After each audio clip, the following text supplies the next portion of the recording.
Morning dear student. Hindi की class में आप सभी का स्वागत है।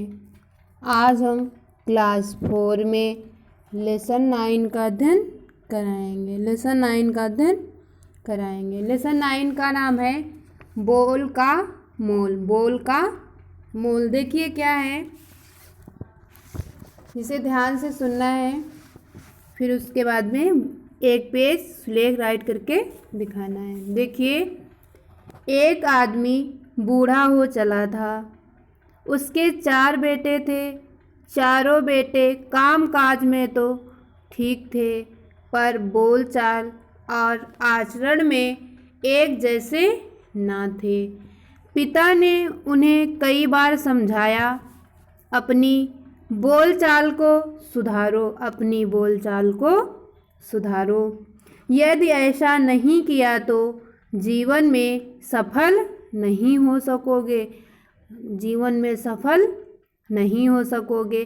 किंतु उसकी बात पर बेटों ने ध्यान नहीं दिया। बेटों ने ध्यान नहीं दिया।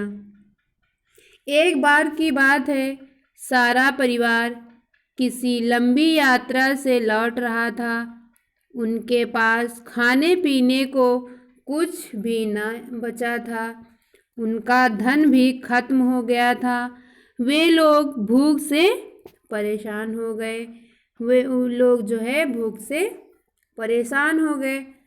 पांचों एक पेड़ के नीचे विश्राम कर रहे थे।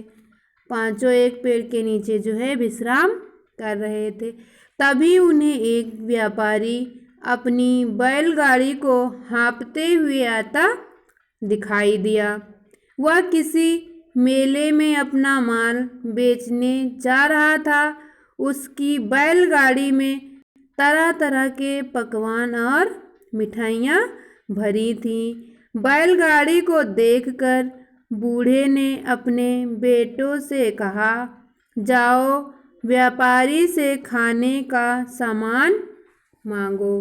व्यापारी से खाने का सामान मांगो, शायद कुछ दे दे, शायद कुछ दे दे। यह सुनकर पहला बेटा व्यापारी के पास गया और बोला, अरे ओ व्यापारी, इतना माल भर रखा है, हमें बहुत भूख लगी है, खाने को दे दो, खाने को दे दो। व्यापारी ने सोचा, यह कितना मूर्ख है। दूसरों से मांगते समय मीठी बोली में बोलना चाहिए। दूसरों से मांगते समय मीठी बोली में बोलना चाहिए। अच्छा, यह जितनी कठोर वाणी में बोल रहा है, उतना ही कठोर पकवान इसे दूंगा। यह सोचकर एक सूखा पकवान उसे पकड़ा दिया। इसके बाद दूसरा भाई उसके पास पहुंचा। वह बोला, बड़े भाई प्रणाम, बड़े भाई प्रणाम। क्या छोटे भाई को खाने के लिए कुछ भी ना दोगे? व्यापारी ने सोचा, इसने मुझे बड़ा भाई कहा है, इसने मुझे बड़ा भाई कहा है। छोटे भाई को देना मेरा कर्तव्य है। उसने दोना भर मिठाई उसे देते हुए कहा, लो यह मिठाई खाओ। अब तीसरा भाई व्यापारी के पास गया। वह बोला, आदरणीय, आप मेरे पिता समान हैं, मुझे खाने को कुछ दें। व्यापारी ने सोचा, या मुझे पिता जैसा आदर दे रहा है, इसे तो भरपेट मिठाई देनी चाहिए। उसने कई दोनों में पकवान और मिठाइयाँ भर कर उसे दे दी। अतः अंत में चौथा पुत्र आया। उसने मुस्कुराते कर कहा, मित्र, इस मुसीबत की घड़ी में तुम ही हमारा सहारा बन सकते हो। क्या अपने मित्र को भूखा ही रखोगे? व्यापारी ने सोचा, मित्र पर तो लोग सब कुछ न्यौछावर कर देते हैं। यह मित्र मुसीबत में है, मुझे इसकी मदद करनी चाहिए।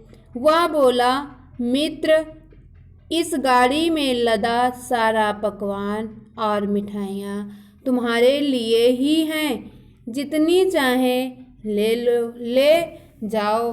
व्यापारी और चौथा बेटा काफ़ी खाने का सामान लेकर वहाँ आ गए, जहाँ पिता के साथ बाकी बेटे बैठे थे।